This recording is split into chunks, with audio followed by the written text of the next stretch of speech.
Good evening, everyone. I'm sorry. Apparently, there's a miscommunication on my side because someone else was hosting us, but we got our signals crossed.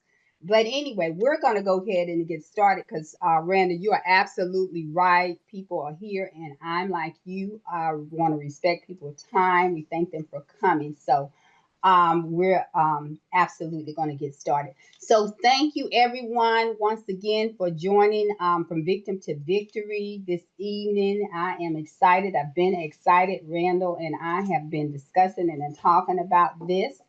I'm just going to take a few minutes to introduce and welcome you all once again to From Victim to Victory's Focus Zoom meeting, which we normally have every quarter. But because I've been having some meetings with Randall and we've been talking about this, we are so excited. And March is supposed to be a big month, so I pushed it up a month.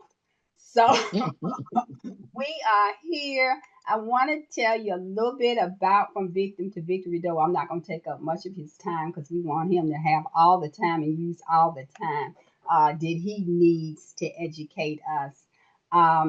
And before I pass him the mic, as I said, I'd like to tell you a little bit about From Victim to Victory. Our mission is to encourage and empower people through education and linking them to essential resources. We focus on five key areas of education: spiritual, physical wellness, mental wellness, financial wellness, and pre planning. Um, our special education is delivered, excuse me, our spiritual education is delivered through, not special, it's all special. But our spiritual education is delivered through a quarterly devotional book, an inspirational text, which is sent out to subscribers 3 times a week, inspirations, a quarterly inspiration Zoom meeting focused on praise, worship, and honoring God that we host quarterly, and we also have our Zoom Focus Prayer Warriors meeting every Tuesday morning from 6 a.m. to 6:30. Also, there is another branch extended from the vine of From Victim to Victory, and it is our Caregivers Appreciation Club. It's a small way that we love on them, these angels that God sends to care for other people, to be caregivers for others. To learn more about From Victim to Victory, I am going to, and I hope you will soon take the time to visit our website and take the Victory Tour. I will put the website link in the chat, and also, if you when you go to the website, if you are led to donate, sow a seed, that would be a blessing and greatly appreciated. Another way to sow is donate your time, and we need volunteers and sponsors for our Caregivers Appreciation Club. If you're good with marketing and social media, we definitely need you right now. We would love to have you join our team. So, now, without further delay, it is my pleasure to introduce our presenter, but he needs no introduction to many of us. I call him my little brother, and he's truly another blessing that God has favored me with. Randall Ware. And before I do that, I'm going to ask everybody to make sure they have their mutes on. Please mute yourself and have your pencils and papers. Make sure you have that, because if you have any questions, I'm going to ask you to just jot those down. And once Randall finishes with his presentation, you'll have the opportunity to answer, to ask him any questions. So at this time, Randall, I'm giving the mic to you. It's yours. Thank you. Thank you, Ms. Bonner. And that's my big sis and elder. And it's good to be on here with our other elder, Stanley Chapman, and my sister, both American Indians. I come from Natchez, Mississippi, if many of you don't know that. And I'm a proud Choctaw Cherokee American Indian. Everybody knows that. I've been married for 30 years. I have 3 daughters and 1 grandson. And I'm the CEO of Webline Inc. And one of the initiatives that I get to spend a lot of time doing is educating people. And giving out rewards. I love doing that. And I learned the art of giving responsibly because we must give. You know, when we can't just hoard things to ourselves. We have to give freely but responsibly. So today, I'm going to share my screen and we're going to talk about something that I feel is dear to me, and that's Bitcoin, because we all hear about it. But that doesn't mean we understand what it's all about. And so we're going to do a bit of unlocking and unpacking what that is. And we're going to talk about the proof of work revolution. What is that? So to understand just the theme of Bitcoin, it is backed by time. It's powered by energy, which it takes to mine Bitcoin. And it's something that's made for the people, everybody. So the question we're going to look at is, what is real money? At first glance, it might seem obvious. Bills, coins, or bank balance. Yet beneath the surface lies something more profound. Money is at its core a reflection of our time, our energy, and our effort. A tangible proof of work. In this presentation, we'll question traditional ideas about money and explore how its true value remains anchored in the time and energy we invest. We'll also examine modern assets like Bitcoin, revealing how it brings us back to these foundational principles of real value backed by proof of work. Now, what you see on your screen is something I came along. I bought this book. It was a banned book very expensive book. And I came to this chapter on the Great Depression, and I'm going to read the whole thing, but I want you to really digest the part that's squared off in red. And it says, capital must, this was said in 1924 by Montagu Norman, who was the governor of the Bank of England, and he was addressing the United States Bankers Association in New York in August 1924. And he said, quote, capital must protect itself in every possible way, both by combination and legislation. Debts must be collected, mortgages foreclosed as rapidly as possible. When through the process of law, the common people lose their homes, they will become more docile and more easily governed through the strong arm of the government applied by a central power of wealth under leading financiers. These truths are well known amongst our principal men, who are now engaged in forming an imperialism to govern the world. By dividing, this is very important what happens, by dividing the voters through the political party system, we can get them to expend their energies. And if you're expending your energies, you also expending your time and fighting for questions of no importance. It is thus by discrete action we can ensure for ourselves that which has been so well planned and so successfully accomplished.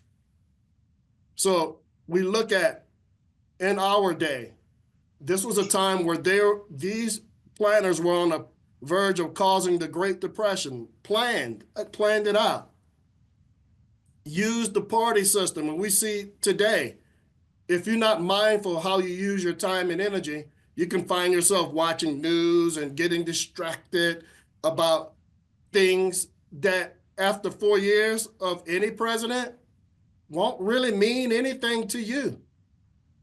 Because the only real person who's ever done anything for you is your God that you worship, right? And we all have our God, and yourself. So if I had to vote for a president, I would vote for each president that's now in this presentation, and we're spending time, presidents with presidents, because only you and the choices you have made, whether good or bad, has been a result of what you have right now and the help of the Most High. There is nothing that you can attribute any president, no matter how old you are, that you can attribute and say, this is why I have everything I have. No, it's always been about you. It's always been about us. So with that said, we're going to play. This is very high level tonight, what you guys are getting today. So I appreciate you coming. So let's listen to this video while we're on the topic of time. I'm going to cut right to the chase. Money is one simple thing at its core. Money is time. Think about this. You work on a job for a corporation or an organization or a company or an individual. You give 40 hours of your time, and in exchange for that time, that week, you receive what you think is money. That money is a representation of the time that you gave to the person, to the organization, to the institution. It is a symbol of your sacrifice, your time. You woke up that morning, you prepared, whatever.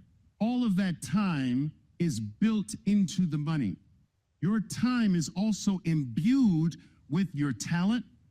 So your time comes with all the talent that you have, all the knowledge that you have, all the information, all of your education, all of your skill set is inside of that time, and you give that gift away.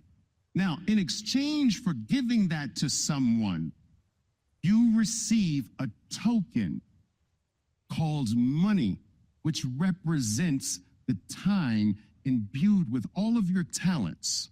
This token is the symbol of your most special thing, your most valuable thing, which is your time. Now, what is time? Let's cut right to the chase. Time is the stuff that life is made up of. So think about this, guys. You're all just simply a block of time. We're all a block of time.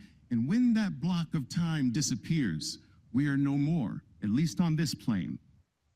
Time is your most precious commodity. In fact, it's not even your commodity, it's your life. Time is the stuff that life, your very life, is made up of. Now listen to me.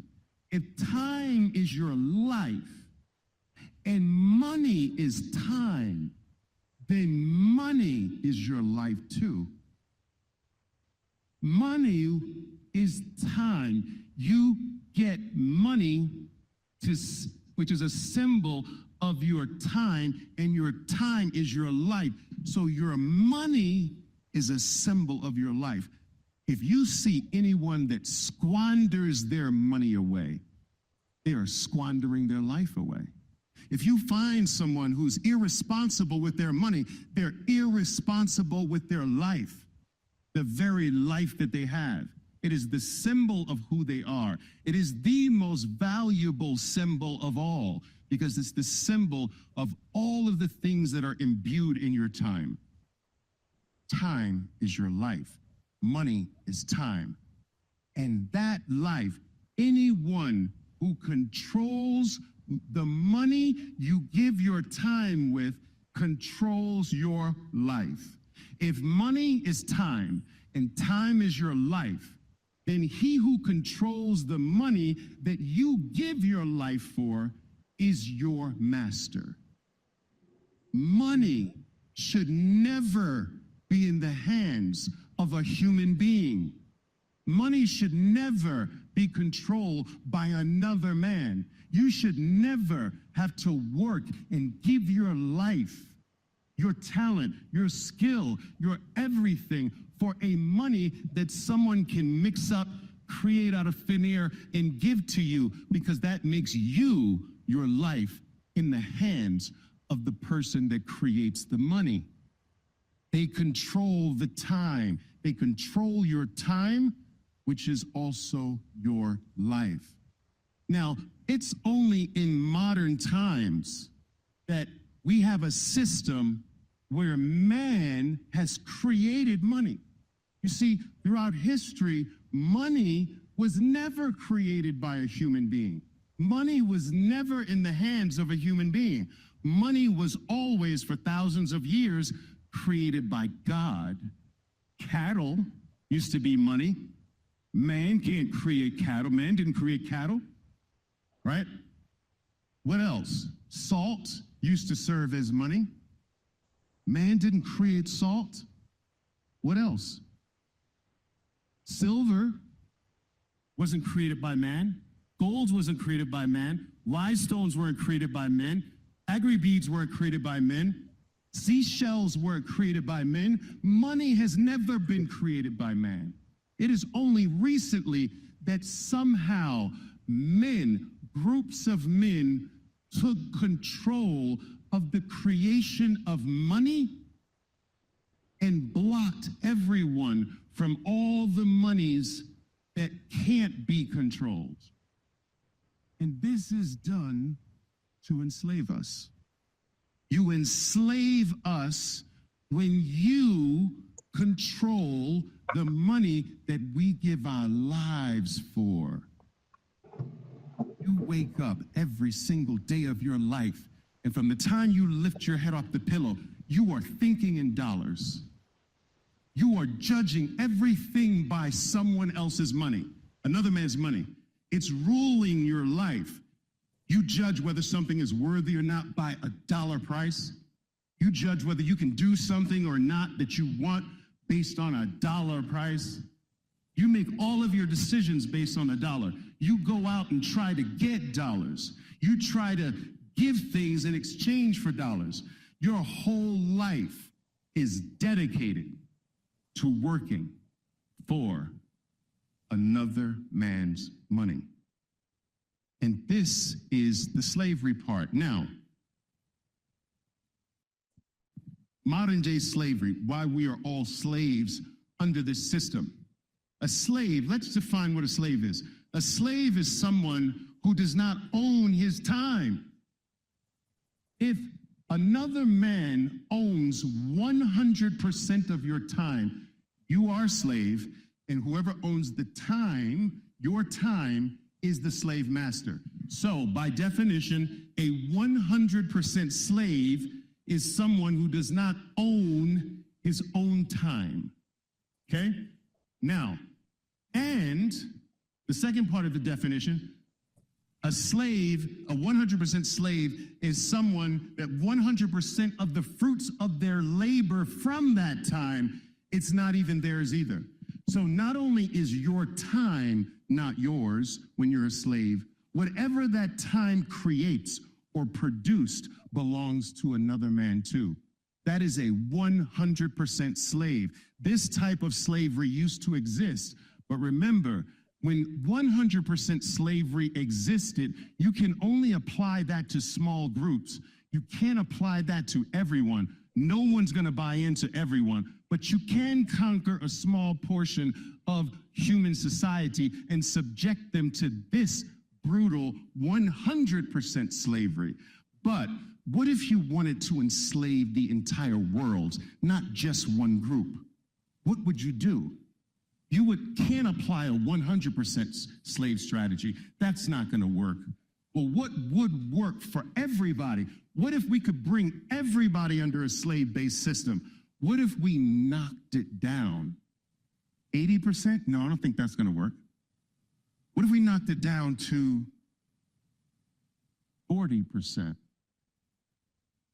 What if we require everyone to give up 40% on average?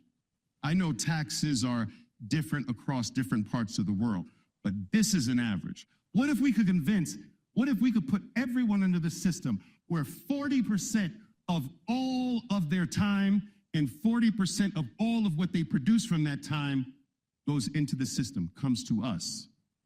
So what would you call this? Would you call this free? 100% is certainly not free. Would you call this free? Or 40%?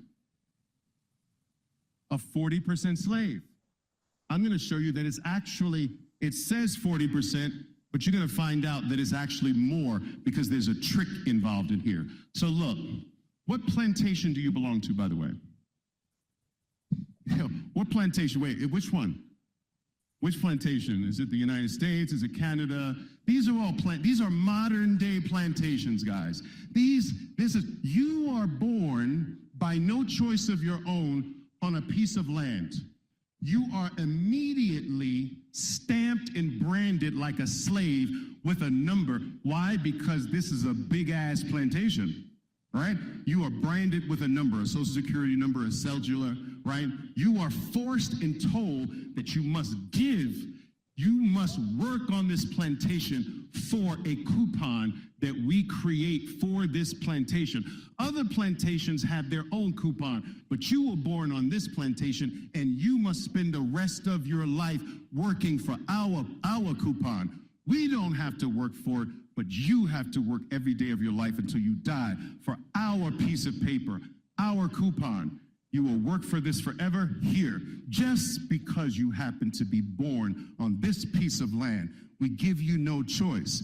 And if you want to visit other plantations, you can. Maybe you have to seek permission. If we give you permission, we are going to brand you and let every other plantation know who you are owned by. You're my slave, and I want the world to know it. All right, this is the system. Now, a lot of people on these plantations think it is possible to own something, but in truth, you are working your entire life to own nothing. Most of you, many of you might even have properties that you think are actually your own. You might own your property, yet the deed sits in some bank somewhere. And even if you happen to have paid your property off, you are still paying taxes forever until the day you die. News alert, if you have to pay for something forever until you die, it's not yours. Do you understand this? You don't pay for something that is yours. Once it's yours, you should stop paying, but you will pay forever. Now, the plantation owners say, you know what? We can call it yours. We know it's really not yours, but we can call it yours. We'll let you say you own it, but I can take it anytime I want to. I can take it by eminent domain, and if you ever stop paying me, you'll find out who the real owner is. You're a sharecropper. We're sharecroppers. We're allowed to use the land. We're allowed to get a house on the land. We're even allowed to trade the houses back and forth with other slaves. As long as we keep paying, somebody's got to pay. They don't care which slave pays. You want to switch the property to another slave? That slave has to pay as long as they're paying. Now, what are they really extracting, though? They create the money. So is it the money that they need? They can create that. Why do they need it? It's your time. They're extracting your life. The paper, they can make that. That's your time. It's a representation of your very being that is being stolen. This is what Bitcoin frees us from. So y'all heard that? This is what Bitcoin frees us from. Now, it frees us from having to work all our life. And unfortunately, we'll have to do that to earn, because by default of where we've been born, you have to work for their coupon. But now there's come along something that we can take that coupon and actually put it into something that's cannot be printed out of thin air. Now, we're going to watch this next video, Dollars of Bitcoin, and why it matters. Long before we used paper money, people used things like seashells. That makes sense. They're so beautiful.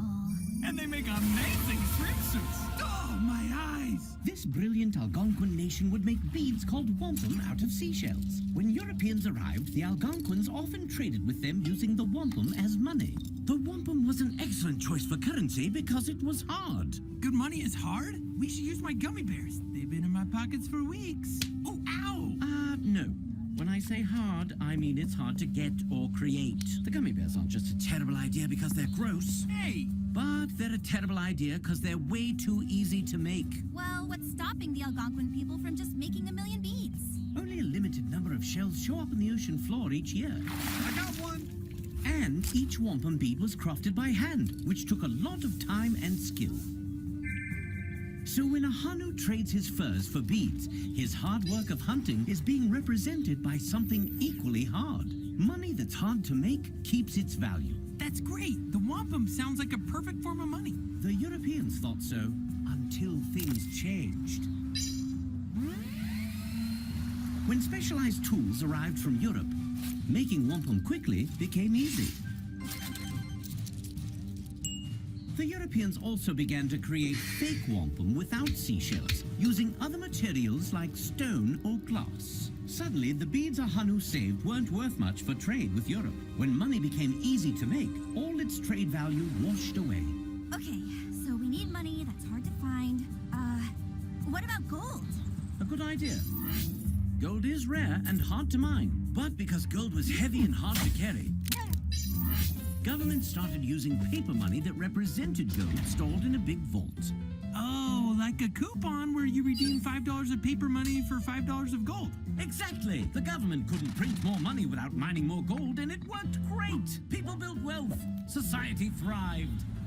Paper money makes so much sense. But then governments became greedy, and instead of making the same amount of paper money as gold, they just started printing new money out of thin air. Paper money makes no sense. People worked their whole lives saving paper money, only to lose everything to inflation when the government made creating money easy. That sounds like the wampum seashells all over again. When money is easy to make, society begins to break. So how do we make money that's easy to carry but hard to create? Well, one solution is Bitcoin. Back in 2008, I became fed up with government money, with the corruption, the manipulation, so I created a digital currency. Money you keep on a computer, right? Exactly. Digital money that can be sent directly from one person to another without any bank or government involved. And the best part? It's hard money. The guy who dissed my gummy bears thinks computer money is hard. It's the hardest money ever invented. Bitcoin is very hard to make more of. Each new coin gets added to the supply only after a computer works very hard to solve a math problem, where there's no shortcut and solving it costs a lot of energy and time. Okay, but if it's on a computer, can't I just copy and paste? Not with Bitcoin. You see, there's a public record of every Bitcoin ever created. It's called the blockchain. It's like a puzzle, and each Bitcoin has its own unique shape. And because everyone has a copy of the public record, if someone tries to fake a Bitcoin, it won't fit the puzzle and will be rejected by the network before anyone can use it.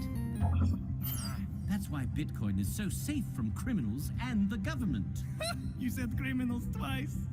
And unlike dollars, which can be printed endlessly, there will only ever be 21 million Bitcoin. It's almost impossible to inflate. The only way to get it is to earn it or buy it from someone who has. Aha! No offense, but if you control Bitcoin, couldn't you manipulate it just like the government? I don't control it. No one person does. It's controlled by a public network of Bitcoin users that anyone can join. So if someone wanted to change something in Bitcoin's code, they would need to get the majority of the millions of Bitcoin users to agree to it, or the change doesn't happen. And when has the majority of us agreed on anything? One black toilet paper is garbage. Touché. Wow, I didn't know made-up money could make so much sense. Today, millions of people send Bitcoin instantly and cheaply to each other around the world without any bank or government involved. And because Bitcoin is hard money you can't just print more of, the more people who use it, the more valuable it becomes. Yeah, I hope that little short cartoon was a slight introduction. Now, you might say, well, if the dollars can be printed out of thin air, why do we pay taxes? Well, we're going to see another short video followed by what the chair of the Federal Reserve says. Why do we? They always tell me that the problem is high taxes, but they're wrong. Of course, high taxes are extremely high here in the United States. I give you that. But that's not the real problem. The real problem is not the high taxes themselves, but the fact that they are not even really funding the government. Government is financed by treasury bonds, paper. And who buys the treasury bonds? Mostly the Fed. And how does the Fed buy them? By printing money. But what backing does the Fed have for that money being printed? The treasury bonds themselves. So basically, you finance the government by printing money out of thin air. Someone could ask, well, so if the government can print unlimited amounts of money out of thin air, why do they collect taxes?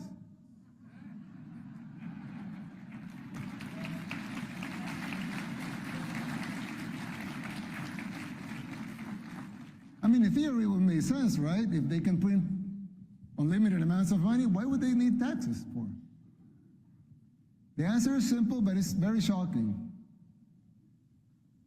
The real problem is that you pay high taxes only to uphold the illusion that you are funding the government, which you are not.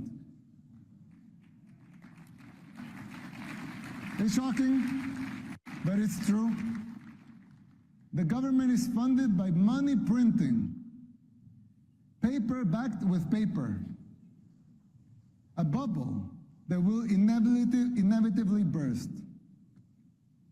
The situation is even worse than it seems, because if most Americans and the rest of the world were to become aware of this farce, confidence in your currency would be lost, the dollar would fall, and the Western civilization with it. Now, it could be easy to dismiss another president in our country speaking at the CPAC convention saying that money is basically worthless because they're printing it out of thin air. But if you hear it from this person. Fair to say you simply flooded the system with money. Yes, we did. That's another way to think about it. We did. Where does it come from? Do you just print it? We print it digitally. So we, as a central bank, we have the ability to create money digitally, and we do that by buying treasury bills or bonds or other government guaranteed securities, and that actually increases the money supply.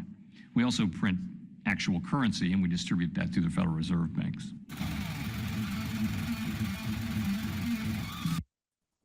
So what did you just hear him say? With his own mouth. Now think about this. This is an easy way to really understand this. If you own the last oranges in the world, the last 10 oranges, people who love oranges, they would pay anything for those oranges, right? But what if a sly person, that's banker, comes by and he says, hey, you know what? I'll hold your 10 oranges for you and even give you a little something for letting me hold those 10 oranges for you. And you're like, okay, what do I have to lose? It'll be safe in the bank.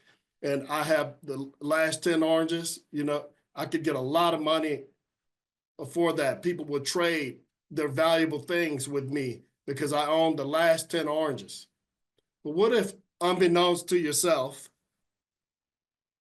the banker has a machine that can make copies, clone, for every orange that you put in his custody, can make 10 oranges for every orange that you allowed him to custody. So that means now 100 oranges have now been created. How valuable is your 10 oranges now? And that's what happens. Every year when you hear the politicians, our public servants say we we must raise the debt ceiling. And they put it out there and they scare everybody. Oh, you're not going to get your Social Security check. When they know that there's laws that explicitly, whether the government crashes or not, if it crashes, Social Security is safe. There's laws for that. But they have to get the people's permission so they can sleep at night. And so they'll say, oh, the government's going to shut down. And people start calling their congressmen and senators and say, we give you the right to increase the debt ceiling by this much trillions. What you just told them is they can print money out of thin air. And that doomsday never comes. And what does that do? That means there's more dollars out there. And the more dollars means that the cost of things is going to go up because the people who own the assets can ask more money because there's more money chasing that item. So they can raise the price. So it costs you more and devalues the time that you spent where you couldn't print the money out of thin air. You had to go and work 40 hours and give your time and energy. 40 hours out of the week. Some people work more than that. They always tell. So Bitcoin allows us to go back to what's called return to proof of work. Bitcoin is based off a standard called proof of work. And what is that? That means that it has to be mined. Now, it's not mined like gold, like you see on the screen at the bottom. You see the machines mining the gold, right? It's mined through computers. So at the top, you see these massive amounts of computers. And anybody can mine Bitcoin. You can have a little miner at your home, right? But a lot of these big computers, they have more power, so they can solve these mathematical algorithms faster than you might with your little computer at home. So you could buy Bitcoin, right? And this is not any type of financial advice. This is me telling you what I do. And at the same time, explaining why, right? Proof of work means that time and energy had to be given for that thing. So when you see gold, gold doesn't just pop out the ground. Time and energy had to be given to extract it from the ground. And time and energy had to be given for every Bitcoin to be created. And one Bitcoin is created, one block is solved every 10 minutes. And that's what secures the network, right?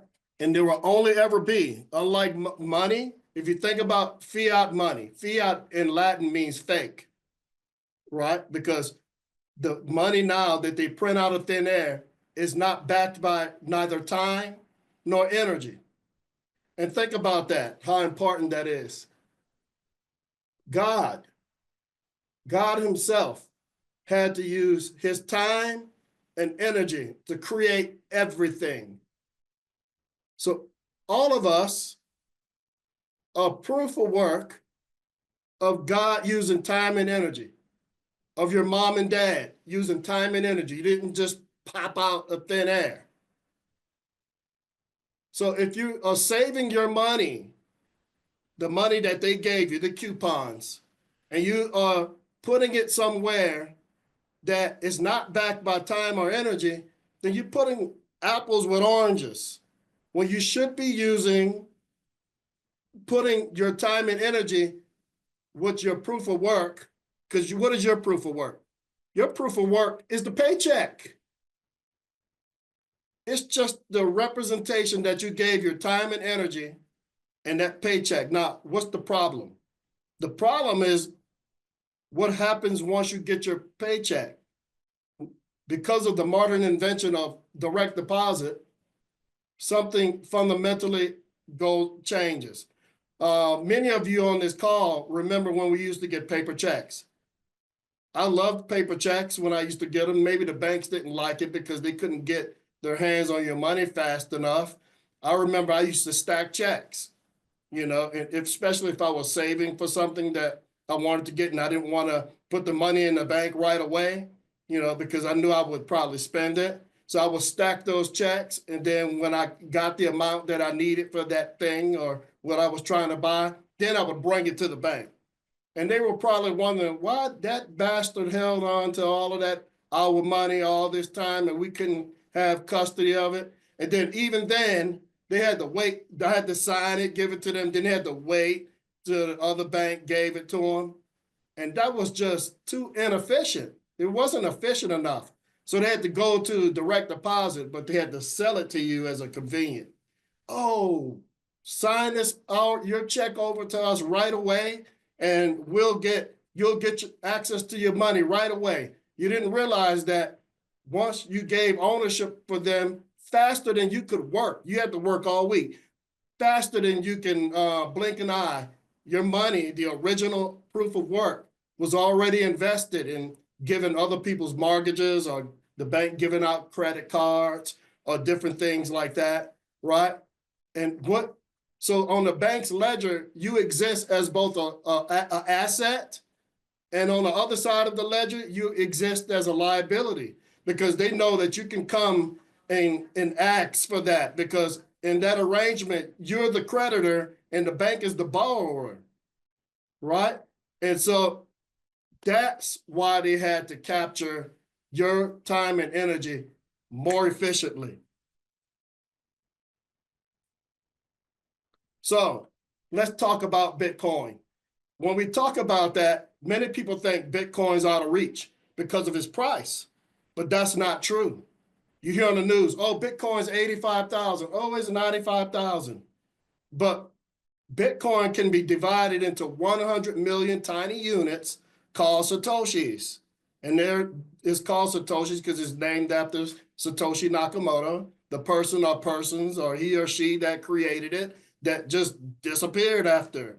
No one knows what happened to the creators who created this in 2008, but they laughed at it. They said, this is nothing, it's play. You had people spending 10,000 Bitcoins for 2 pizzas, and they just laughed at it. Then they fought against it, and now they see that it's worldwide, and there's nothing they can do about it. So because one Bitcoin equals 100 million Satoshis, anybody can own Satoshis. And I would think about it like this. If you have a dollar can be divided into 100 pennies. 100 pennies is still a dollar. 100 million Satoshis is still 1 Bitcoin, right? And that's what they don't want. When you hear them talking about Bitcoin on the news or financial information, they can say, oh, BlackRock bought thousands of Bitcoin this month, no matter what the price was, right?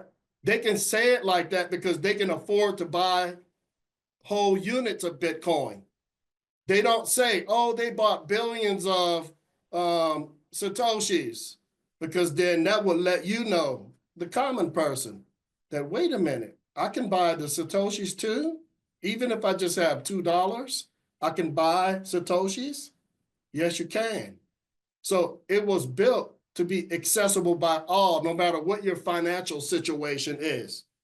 And so that breaks the myth that Bitcoin is just for wealthy people. It's not. It's just you got to educate yourself about what it is and why it was created.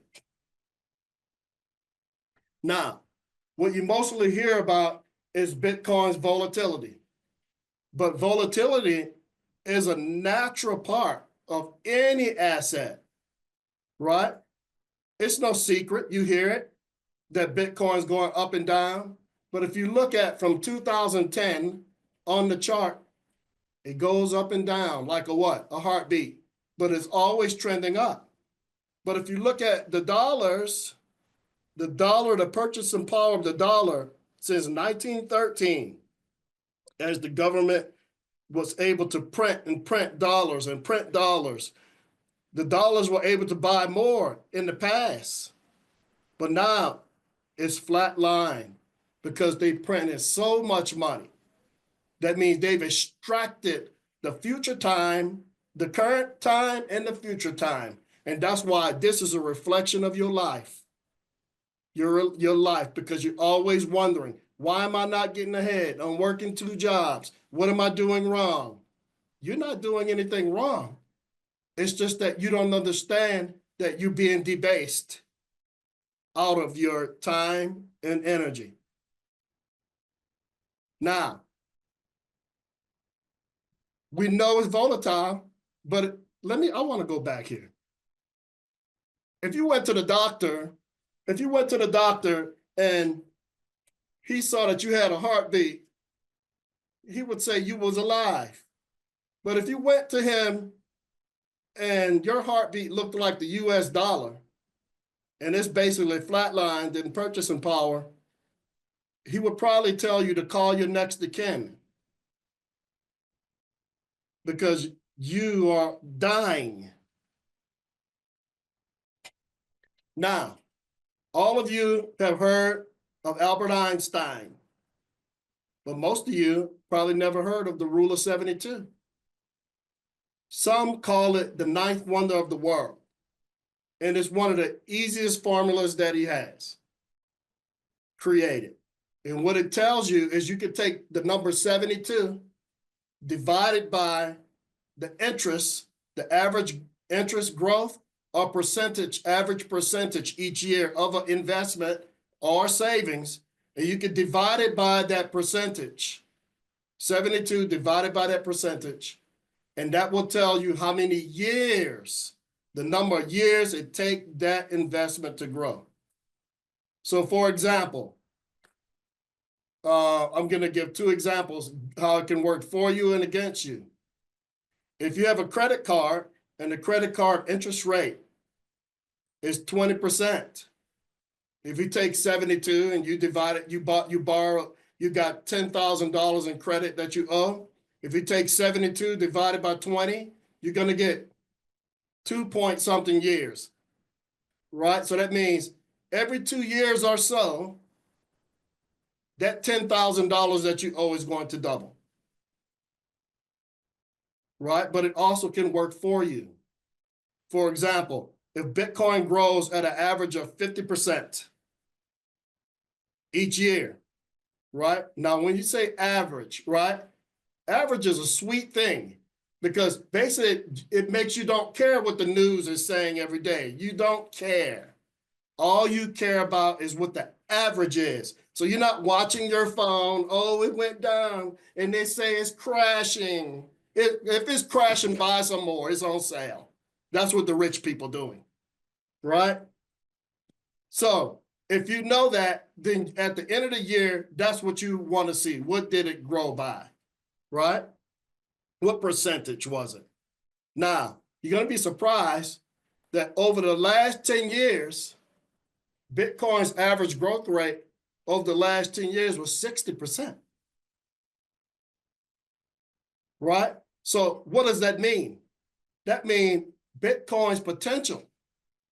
If you take 72 divided by 60, that means it has a potential of doubling every 1.1 year and 2 months. Because that's its average. So that means focus on the average growth, help cut the day-to-day noise of volatility and fear that you might be fearing as you learn about this asset. It reminds us that the bigger picture of Bitcoin's consistent growth matters more than its daily ups and downs.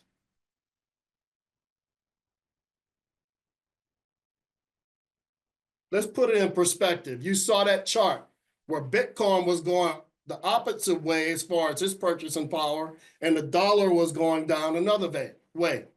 This is my house.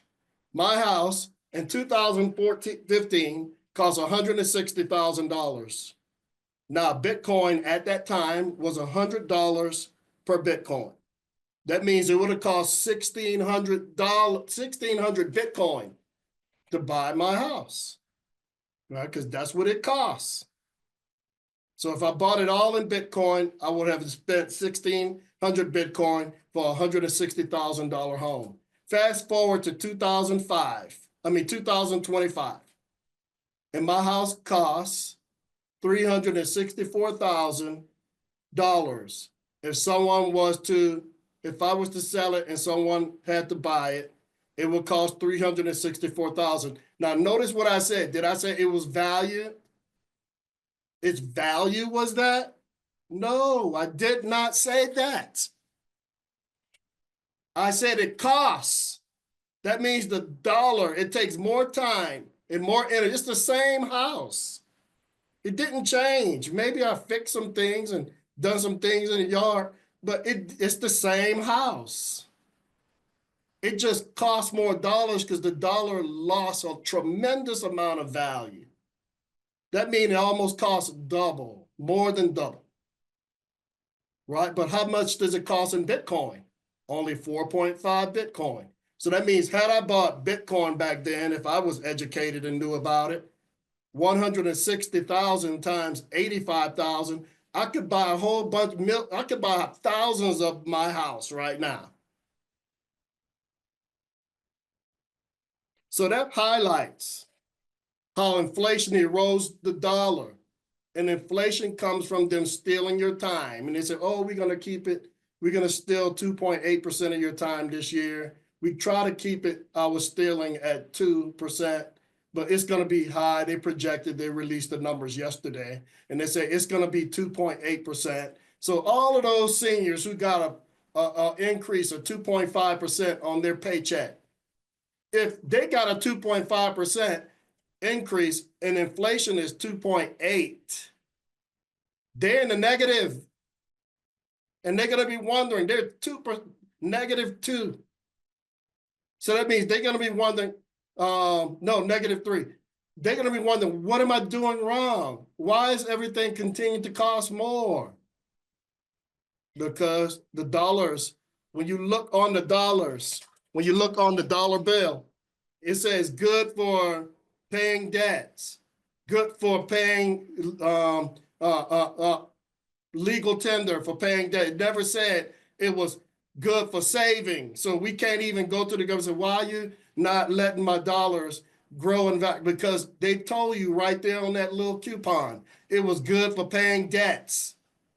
And anything saved in dollars, you can go, oh, I'm going to save my money in the bank and they're going to give me dollars.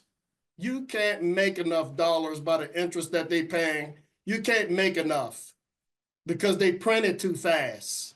And you heard the man say, you heard him say they printed out of thin air. You can't unhear what you heard. So how you navigate the volatility? It's called dollar cost averaging. We got to be smarter, right? To handle Bitcoin's up and downs, dollar cost averaging is a smart strategy. This means saving a fixed amount of money at regular times, no matter what the price of Bitcoin is. By doing this, you buy more when the prices are low, less when the prices are high, helping you avoid the stress of timing the market because nobody can time it. Oh, I'm going to buy it when it goes low, or I'm going to sell it when it goes up.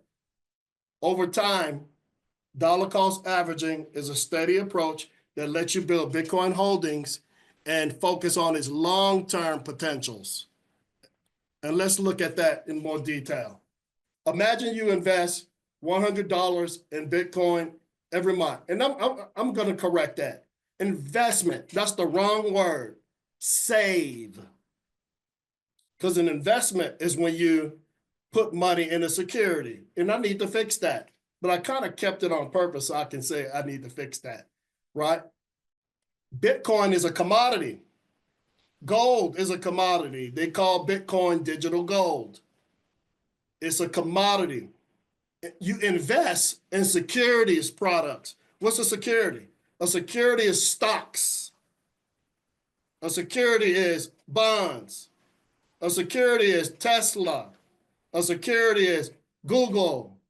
They can print more, and you take a risk. Why? Because they can print more stocks out of thin air through stock splits and all kinds of shenanigans. But you can't create Bitcoin, a commodity, out of thin air. It requires time and energy.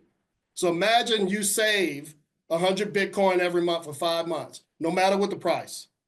Here's how it will look with bigger dips. Month 1, price of Bitcoin, 50,000. You spend $100, you got 0.002 Bitcoin. Month 2, Price then went way down to 30,000. In the news, you're hearing, oh, it crashed, it crashed.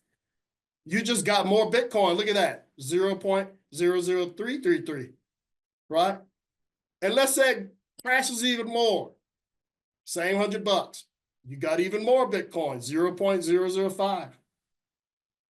And then it goes back up to 40 because it's unpredictable, but it's always trending upward. Your thing is, how many Satoshis can you get? You should be thinking like, yes, praying that it actually goes down, right? So you can buy more. If it shoots up to 60,000, you see how you get less Satoshis, right? Now, total investment, $500. Total Bitcoin added up, 0.01. That's going to be very hard for people to get 0.01 Bitcoin in the future because there's more competition for it. And so if you average out your price, total investment divided by total Bitcoin bought, that means your average price was what? 34,000.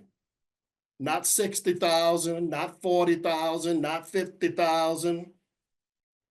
And you only care about what it does annually. You don't care what because they in the Bitcoin community, they call the retail investors, because most of them don't know what they have. They call them minnows. And so they're just waiting for you to sell yours so they can buy it up because there will only ever be 21 million. And let's put that in perspective. There's 66 million millionaires in the world. 20 million of them reside, over 20 million of them reside in the United States. If there will only ever be 21 million Bitcoin, that means there's not enough for each millionaire to get one Bitcoin. Most millionaires' wealth, though, they don't even have that kind of liquid money. It's wrapped up in real estate, right? So when they're buying it, what are they buying? They're buying Satoshis too, and hoping you don't learn about it because you'll say, well, I can't afford $85,000. I guess that's not me. But the true fact of the matter is that we're still early in this. And now since they can't beat it, you have these big companies acquiring massive amounts of Bitcoin, no matter what the price is. They dollar cost average on a larger scale than we can, but they are dollar cost averaging. So in the Bitcoin community, there's a saying, zoom out. When in doubt, zoom out. Because that means when you look at the bigger picture, you're going to think of that graph where it was going like that. But if you drew an average line across, it's always going up. So when you step back and you look at Bitcoin's long-term potential, you'll see a clear pattern of growth. Even though the price may drop sometimes, over the years, Bitcoin's value has steadily increased. You saw from 1,600 Bitcoin to get my house to 4.5 Bitcoin. Now, when you look at how it's rising, Bitcoin does not compete with any country's dollars. It's not a competition for dollars. It's not a competition for yuan. It's not a competition for pesos. Its competition is gold. Gold holds 19.82 trillion of the wealth of the world. That's its competition. But what has it surpassed? It surpassed things like Tesla. Tesla's not bigger than Bitcoin. Meta is not bigger than Bitcoin. The whole S&P 500 is not bigger than Bitcoin. And it's close to taking over all of these, the Saudi Aramco, Saudi Arabia oil conglomerate, Silver, Google, Amazon, Nvidia, Microsoft, and Apple. You see, they're not too far off. These are the market cap, 1.65 trillion for Bitcoin. As it gets adopted more, it will grow and surpass all of these.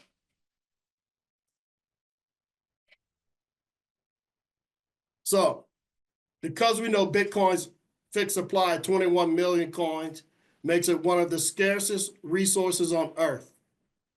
As corporations and governments adopt Bitcoin, the growing demand for Bitcoin is going to increase. Everyday people relying on paychecks face a huge challenge of acquiring Bitcoin before it becomes even harder to access. So that means getting it now when you can spend $2 or $3, and you're going to see why it's important what I'm talking about, right? The good news is still early, like I said. By converting your hard-earned money into Bitcoin today, you preserve your time and energy in an asset that's built to grow, because nobody can create it out of thin air.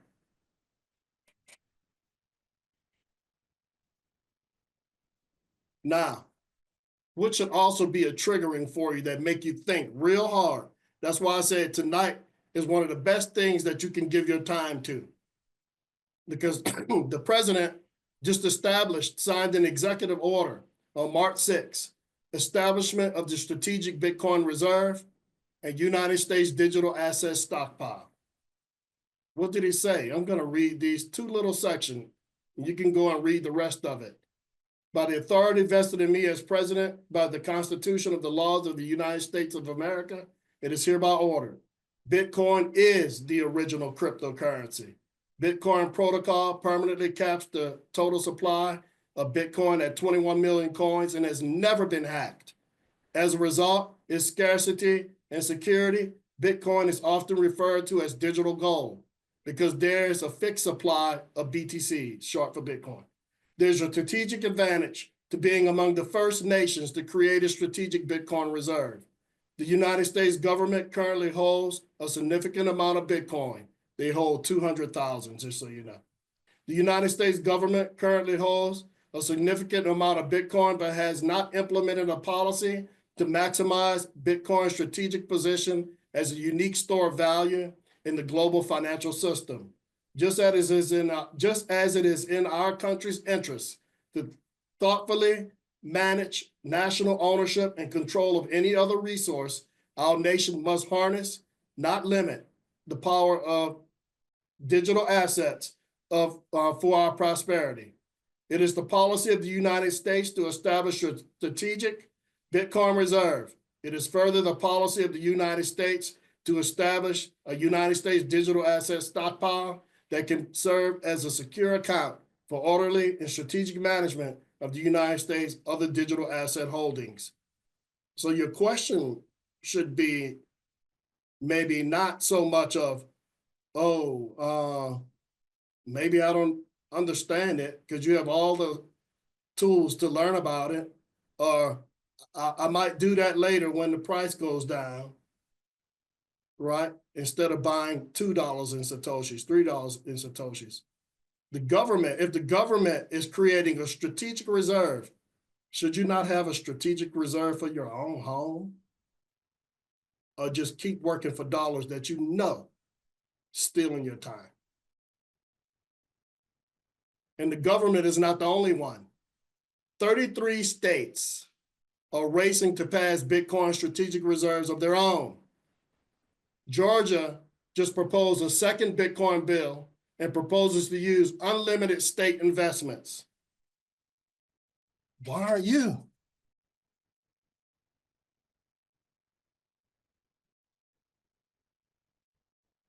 Let's look how fast the dollar is losing value. When you can't beat them, you join them. Last year, around March 13 at this time, and it's around the same now. Last year, $1 could buy 1,854 Satoshis. Remember, Satoshis is what makes up a Bitcoin. There's 100 million of them inside of one Bitcoin.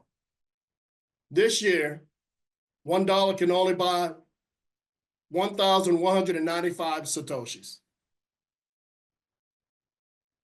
So look at that. That means the dollar is buying less. So that means in the face of increasing, and before I say what I'm going to say, before there was no nations looking to buy, there was people buying it. You had speculators trading it, losing money, gaining money. But now you have nation states, and they kind of have an unfair advantage because they can just print money out of thin air and use it to buy Bitcoin.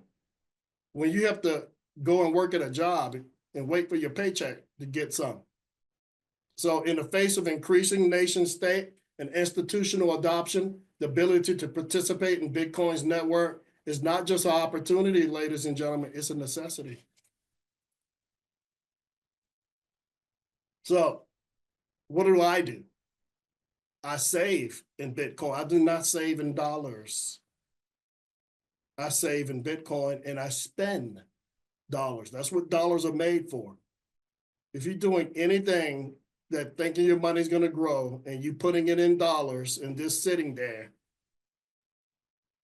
you already saw what's going to happen to it. So saving is more than putting money aside. It's about preserving the value of your time and energy. Fiat money, like dollars, loses value over time due to inflation, making it risky for long-term savings because it's not written on there that it's good for savings, it's good for paying debts. It's more like a coupon than real money. And why do I say a coupon? Why do I say a coupon? Because a coupon is best used before its expiration date. Because once it reaches the expiration date, it loses its value. And while the dollar doesn't actually have like a noted expiration date written on it, we know that $100 next year won't buy what $100 bought the year before. So that means you must spend them to get the maximization of the value out of the coupon. So your time and energy is everything. Your time and energy are the most precious, irreplaceable assets that you have. They define who you are and the legacy you leave behind. But fiat money is stealing that value, eroded by inflation, manipulated by systems beyond your control. Bitcoin changes the game. Built on proof of work, it preserves your efforts, honors your labor, and protects what truly matters, your time and energy. The clock is ticking. That's why I feel that it's an honor. And it's also an honor that you gave your time to me because that means you care about learning. But every moment you wait, the competition grows and the opportunity slips further away. Act now, preserve your labor, secure your future, and take control of your destiny. Your time and energy is worth fighting for. The time to act is not tomorrow, it's today. So we're going to end with a couple of slides. This right here is Michael Saylors, owner of Strategy, what's called Strategy now. And they're looking at everybody, and they're looking at all the people, and they're laughing at you because they know they don't spend their time doing what I'm doing. They spend their time educating rich people. They don't educate the poor people or the average person because they feel it's over your head, that maybe you're just a little too dumb to waste their time on. But I don't believe that. I believe that we're supposed to share our knowledge with other people. And the ones that will act will be the ones that act. But listen to what they make videos about the common people. But like most of the people who are buying assets at some point want to sell the assets at a profit. People that use fiat currency as a store of value, we call them poor. We call them poor. People that use fiat currency, we call them poor. We call them poor. We call them poor. We call them poor.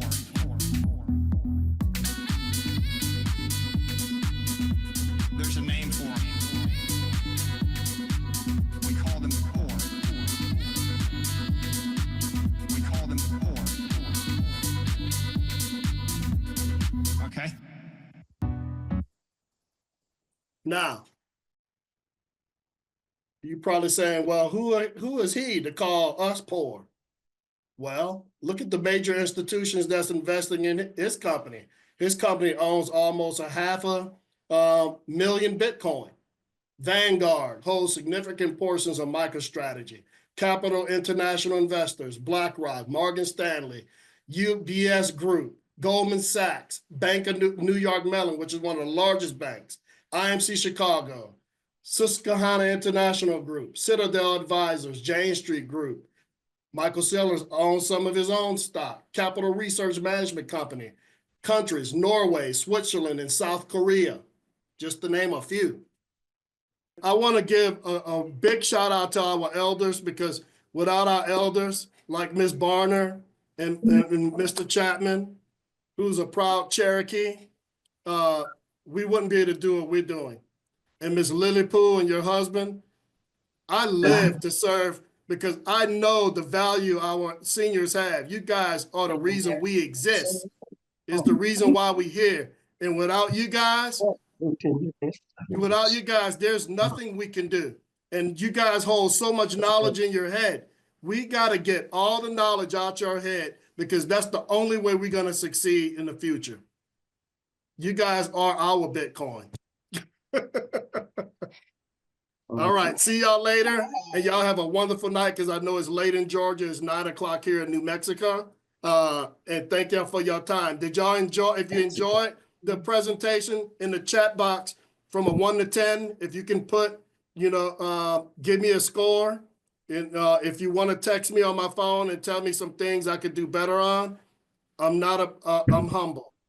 Okay. And I appreciate it. Thank you, Randall. We really appreciate you. You are very, very generous. And we really appreciate your effort. Thank you. Thank you, sir. Thank you for coming, Charles and Mr. Stanley. It was good seeing you again. And oh, Joy, I'll see you, Opie. And so, always. Randall, I didn't know you was back in New Mexico. Take care of yourself. I love you. Love you and too. Carol. So if you put 1 to 10 in the chat box, with my score, and then I think you can send the messages to me. You can save it and send it to me.